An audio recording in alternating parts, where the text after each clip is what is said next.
Oi pessoal, mais um podcast Canaltech no ar. E deixa eu te fazer uma pergunta. Você usa inteligência artificial no trabalho ou só acha que usa? Porque na prática muita gente já incorporou ferramentas como o ChatGPT no dia a dia, mas ainda sente que não está ganhando tempo nem sendo mais produtivo. No episódio de hoje, a gente vai entender por que isso acontece e o que você pode fazer na prática para tirar melhores resultados da inteligência artificial. Você também vai conferir. Google Meet quer te acompanhar até no trânsito, Zuckerberg quer criar uma versão de si mesmo em IA e USP lança curso gratuito de inteligência artificial. Eu sou a Fernanda Santos e esse é o podcast Canaltech.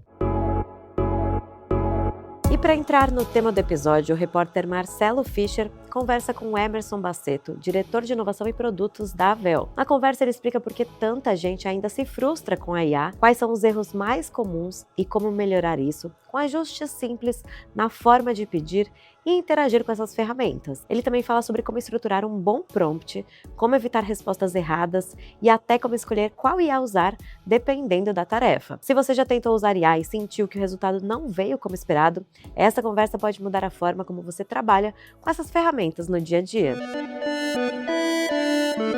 Muito obrigado por participar aqui do podcast Canaltech. E para a gente começar o episódio de hoje, eu queria te perguntar um pouquinho sobre o uso de inteligência artificial no trabalho, porque muita gente já usa, já faz parte do dia a dia, mas ainda tem uma frustração com os resultados, então não vê que está realmente ganhando tempo, fazendo coisas diferentes, sendo produtivo. Então eu queria entender na sua visão o que mais explica esse gap, né, esse vácuo que a gente tem entre usar IA e usar bem inteligência artificial. Talvez o grande erro das pessoas que costumam utilizar inteligência artificial, né, as ferramentas de inteligência artificial, e que não conseguem ter a eficiência, né, que ela se propõe a nos dar, é justamente a falta de interação e como você vai munir essa IA com aquilo que você quer, né? A gente não pode imaginar que as inteligências artificiais, né, generativas, irão adivinhar o que a gente quer, né, dentro daquele contexto. Eu sempre, como primeiro e talvez básico conselho, diria que você precisa contextualizar, né? Acho que o contexto é muito importante, trabalhar os dados que você vai inserir para que sejam dados confiáveis, pedir para que a seja um agente de ajuda em determinados setores que você vem querer desenvolver o teu trabalho, né? Principalmente em áreas profissionais. Então, para mim, essa conjuntura é muito importante, né? Você contextualizar, né? Você definir um papel, né? Seja uma consultora de logística, uma consultora, um analista de compras, um analista de dados, um advogado e por aí vai. Acho que você trazer, informar aquilo que você deseja que a IA seja para você naquele momento, naquela tarefa pontual, é muito importante. Ler, criticar, iterar. Isso é importante também. Não aceite o primeiro resultado, né? O primeiro resultado geralmente carece de ajustes. Outro grande erro, que eu acho que é comum, é as pessoas terem uma certa, entre aspas, preguiça de ler todo o resultado gerado pela IA, né? Isso é um erro, né? Imaginar de que o resultado vai vir pronto e você vai simplesmente utilizar aquilo no seu trabalho ou eventualmente divulgar aquilo, que é um erro, na verdade, né? Eu acho que você interagir com ela, né, criticar e assumir que alguns pontos precisam ser melhorados é extremamente importante, até que você consiga chegar no resultado apropriado para aquilo que você vem desenvolver. Basicamente, seriam essas as recomendações básicas, né? E certamente, se a pessoa começar, né, se o profissional principalmente começar a trazer isso para a sua vida cotidiana, na vida corporativa, aos poucos isso vai se tornando uma rotina, você vai se tornando, a IA vai se tornando um companheiro seu de trabalho.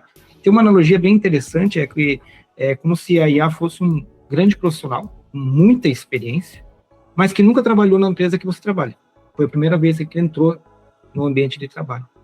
Como que você quer que essa pessoa adivinhe e faça tudo sem entender o contexto, né? É mais ou menos essa analogia que eu levo comigo para aconselhar as pessoas a tratarem bem a IA e trazerem resultados efetivos no seu trabalho. Gostei dessa analogia que você trouxe, e eu até chamo alguns agentes meus de inteligência artificial de estagiário, mas agora que você comentou que provavelmente um profissional com muita experiência, eu vou até trocar o jeito que eu chamo eles lá também. E você comentou que um dos erros mais comuns é que as pessoas não leem a resposta até o final. Até muitas vezes a gente vê, né, um e-mail que acabou saindo com um finalzinho da resposta ali da inteligência artificial, então, né, uma grande prova de que realmente a pessoa não leu. Mas eu queria saber também quais que são outros erros bem comuns que você vê as pessoas cometendo no dia a dia, principalmente quando estão conversando com o ChatGPT, com o Gemini, com o Claude, enfim, com os modelos que a gente mais conhece por aí. Eu acho que seria economizar no prompt, ser muito direto e pouco específico. É um dos principais erros na interação com a IA. Eu, particularmente, gosto de criar prompts bem estruturados. Isso, no fim das contas, vai salvar tempo. No primeiro momento, você acha que você vai estar, entre aspas, perdendo um pouco de tempo contextualizando, mas, na verdade, não. Você vai ter um resultado mais rápido e efetivo. Quanto mais você conseguir detalhar no prompt aquilo que você quer e tratar as informações, como eu falei anteriormente, é muito importante, mais eficiente, mais eficaz vai ser o resultado. Né? Então, além de, né, você não, de repente, ler ou prestar atenção a todos os detalhes que foi gerado e cometer o erro, eventualmente, de compartilhar uma ideia errada, uma alucinação, como por assim dizer, o fato de você não detalhar bem um prompt também atrapalha muito essa relação homem-máquina, digamos assim, né? Eu gosto mesmo de construir prompts, eu acho que é algo novo para a grande maioria das pessoas, né? Eu também fui aprendendo, os meus primeiros não eram muito bons também, e você vai criando uma familiaridade de como conversar, né, com essa entidade inteligente, né? E isso torna a vida mais fácil, né? Isso salva muito tempo, né? Na verdade, você tem um pênalti, digamos assim, de perder um pouquinho mais de tempo criando, detalhando, mas você terá o resultado mais rápido e efetivo. Eu colocaria também esse como um outro grande erro de parte das pessoas que utilizam, que é não criar um bom prompt, né? Além de você tentar só achar que ela vai adivinhar o que você quer, você acaba, eventualmente, não expondo aquilo que você realmente queria, né? Não tira da tua cabeça os pontos que você gostaria. Eu colocaria, eu acho que esse como ponto, um dos pontos também principais. Tem muita gente que chama isso de engenharia de prompt, até um nome muito bonito para isso, né? Um nome bem técnico, eu diria. Mas, na verdade, nada mais é do que você criar um entrosamento, né? Criar um entrosamento com a inteligência artificial, um bate-bola, especificar mais claramente aquilo que você quer, né? Pontuar ao máximo, eventualmente até com um pouco de redundância, não tem problema, né? Quando você está criando teu prompt, eventualmente você acaba sendo redundante ou em alguns aspectos, mas visto que a inteligência artificial ela vai filtrar essa redundância, e eventualmente eu até faço isso também, eu até coloco no final do prompt para que filtre redundâncias. Então é melhor você exagerar, deixar um buraco de informações. Então, eventualmente, é melhor exagerar do que não unir a IA de informação necessária. Às vezes é bom a gente deixar o óbvio bem claro, né? Então, se você vai e pede para alguém fazer um bolo de cenoura, podem vir 500 tipos diferentes de bolo de cenoura. Agora, se você pede um bolo com cobertura de brigadeiro, com a massa desse jeito, com não sei o quê, então vem exatamente como você quer. Então, acredito que é bom a gente ser óbvio às vezes, né? E você falou, já deu algumas dicas aí nessa sua resposta sobre o que é um bom prompt. Então, eu queria que agora você falasse mesmo o que é um prompt ideal para você. Claro que cada trabalho, cada especificidade vai ter um prompt diferente, um jeito diferente de pedir para inteligência artificial trabalhar, mas se você pudesse dar uma formulinha assim de prompt, o que você colocaria nela para o pessoal fazer bolos por aí com inteligência artificial? Poderia dar, digamos, estruturar, digamos, basicamente, em 3 etapas. Primeiro é você definir o que você quer que a IA seja para você naquele momento. Eu começo, às vezes eu até coloco isso no final, mas acho que independente disso. Mas você pode começar, por exemplo, pedindo para que ela seja para você um assistente jurídico, por exemplo, um analista de dados, né? Um especialista em computação quântica, e por aí vai, né? Eu acho que já começa bem.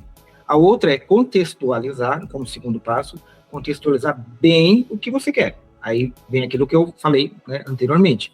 Exagerar um pouquinho, pode ser redundante, não tem problema. E você deu muito bem o exemplo do bolo de cenoura. Se você pedir só o bolo de cenoura, vai ser né, vai vir uma coisa genérica e tal. Agora, né, eu quero um bolo de cenoura com brigadeiro, com calda de chocolate branco, né? Ele vai trazer para você isso aí, um bolo de cenoura um pouco fora do comum. Então, o contexto é bem importante. E é aí que a gente pode exagerar um pouquinho, que a gente pode ser óbvio, que a gente pode ser um pouquinho mais redundante, né? E, por fim, é você trazer o tom de voz, né? Como que isso vai ser exposto, né? É formal, é não formal, é casual, é em tópico, é em parágrafo, é em formato de trabalho acadêmico, é em formato de relatório, é em formato de ata, uma série de coisas, né? Isso é bem importante, porque senão, provavelmente você vai ter um resultado bom, né? Você está dizendo o que ele quer que você quer que ele seja, você está contextualizando bem, mas o formato pode vir ruim, o formato pode vir de uma forma que você tem dificuldade de apresentar ou expor esse material. Então, eu acho que o tom de voz e a forma que você quer que o material chegue até você é bem importante. Eu sempre deixo esse ponto também ali um pouco depois do contexto, né? Como que eu quero receber essa informação? Né? O quão mastigado vai ser em tópico, vai ser com definição, vai ser com conceito. Então, eu estruturaria basicamente esses 3 pontos aqui para um bom prompt. Perfeito, Emerson. E você, ao longo da nossa conversa, também já falou de erros comuns, algumas coisas que a gente deveria evitar na hora de montar um prompt, mas eu queria saber se tem alguma coisa que pode matar sua resposta. Então, alguma coisa que você, algum jeito de pedir, ou alguma coisa que você esquece que, enfim, não vai sair nada bom desse prompt quando você colocar isso. Isso é um exemplo prático de um prompt muito ruim. Então, até se você tiver algum exemplo para poder dar para a gente sobre um prompt para a gente evitar. A falta de contextualização é uma delas, né? Então, ser muito direto, para mim, já é um problema básico no prompt. E eu acho que se você colocar regras que possam, de alguma forma, induzir a inteligência artificial a alucinar, isso pode acontecer, também é um exemplo ruim, né? Por exemplo, não sei, vamos colocar aqui, um pouco fora do contexto, né? Você quer um bolo de cenoura com calda de chocolate branco, mas você quer que tenha nesse bolo de cenoura, um dos ingredientes seja baunilha, por exemplo, né? Isso pode estar induzindo, apesar de que o bolo de cenoura com baunilha não deve ficar ruim, né? Mas eu acho que isso pode induzir a IA a trazer informações errôneas, né? Pode alucinar, como se diz no meio, né? Isso foi um exemplo bem básico. Eu acho que você inserir dados no contexto que fogem muito, não é o caso da baunilha, que não foge tanto assim, né? Mas que fogem muito do contexto principal, pode fazer a resposta vir alucinada. E a gente pode trazer vários exemplos aqui, né? Poxa, eu quero fazer um trabalho de química, mas eu vou me basear, por exemplo, num contexto ou numa base de informação errônea, por exemplo, né? Ou vou confundir química com física, ou vou confundir matemática com física. Esse tipo de coisa pode trazer alucinações, né? Especificamente se você está trazendo o conteúdo, as informações, o dado, né? O anexo, ou seja lá o que for, para que seja trabalhado em cima daquilo. Então, se você não contextualizar de acordo com o que você precisa ou de acordo com os dados que foi colocado para aquela eventual resposta, eu acho que existe uma grande chance de alucinar. E aí, se você não lê, se você não pontua e se você não interage, pior ainda. Aí você criou um problema muito grande e, de repente, uma resposta sem nexo. Hoje em dia, eu vejo que algumas inteligências artificiais que eu tenho usado conseguem, inclusive, identificar isso, né? E alertar o usuário, o que é bom. Mas, com tantos modelos disponíveis, né?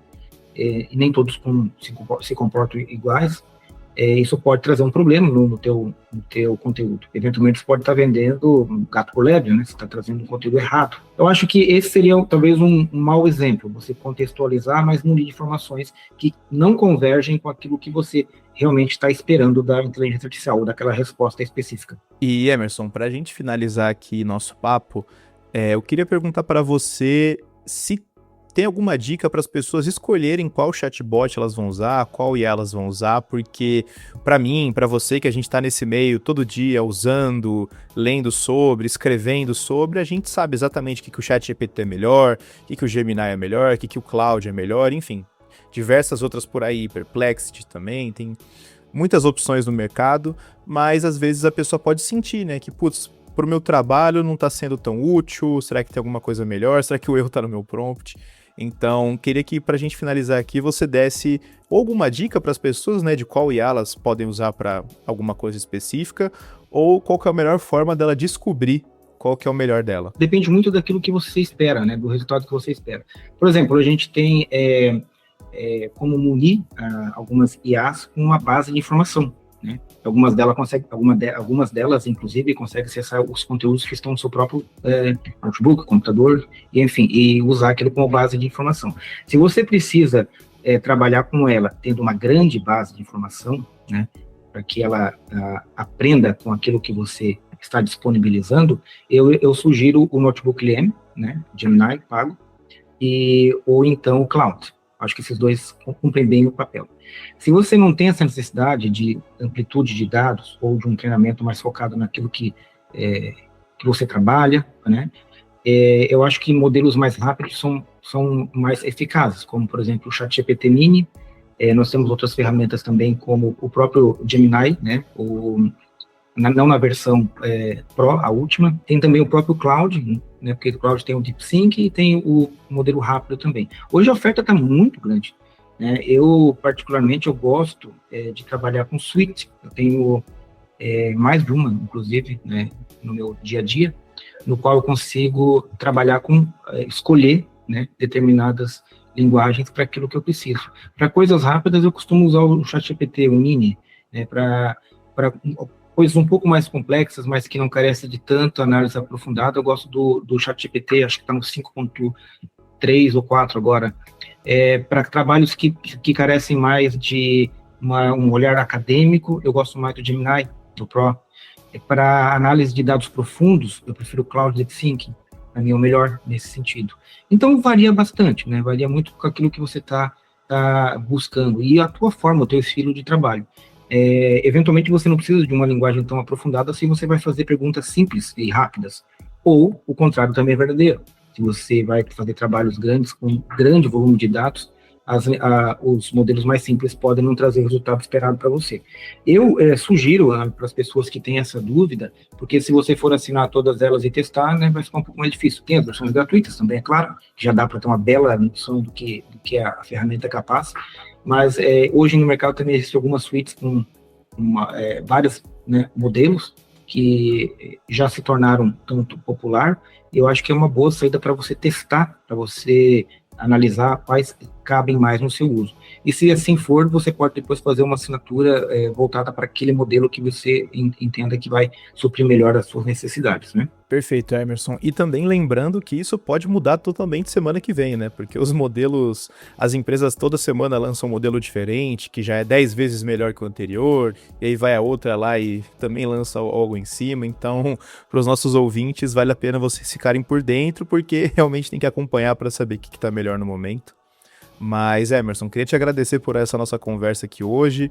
Acredito que daqui a pouco a gente pode conversar de novo para falar sobre essas mudanças aí nos modelos. Então, espero falar com você novamente por aqui. Muito obrigado. Eu que agradeço, Marcelo, mais uma vez a possibilidade. Para finalizar, eu queria deixar um recado bem importante, que eu acho que algumas pessoas acabam esquecendo no contexto de uso cotidiano da inteligência artificial.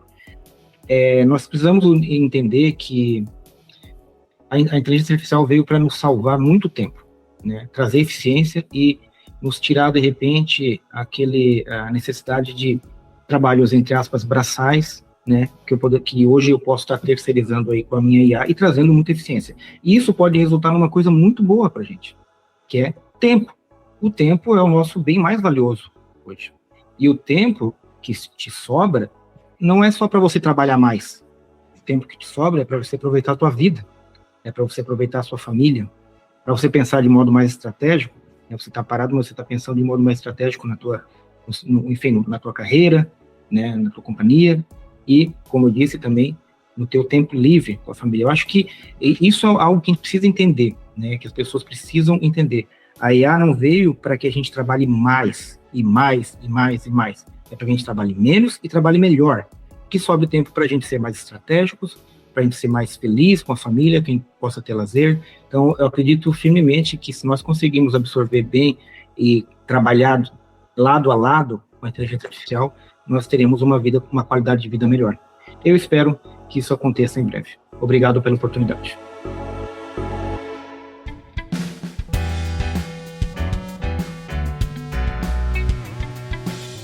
E vamos agora para o giro de notícias. Reunião dentro do carro? Agora dá, pelo menos em áudio. O Google Meet começou a chegar ao Android Auto, permitindo participar de chamadas direto do painel do veículo, mas com uma condição importante: nada de vídeo ou chat. A experiência foi adaptada para funcionar como uma ligação comum, com controles simples como silenciar o microfone ou encerrar a chamada, tudo pensado para não distrair o motorista. O sistema também mostra reuniões agendadas e contatos recentes, facilitando a entrada com apenas um toque. E se o motorista sair do carro, a chamada continua automaticamente no celular. A novidade já começou a ser liberada para usuários Android, mas ainda de forma gradual.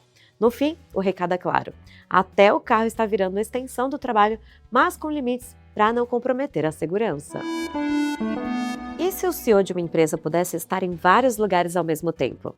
Mark Zuckerberg está trabalhando em uma versão de inteligência artificial de si mesmo dentro da Meta.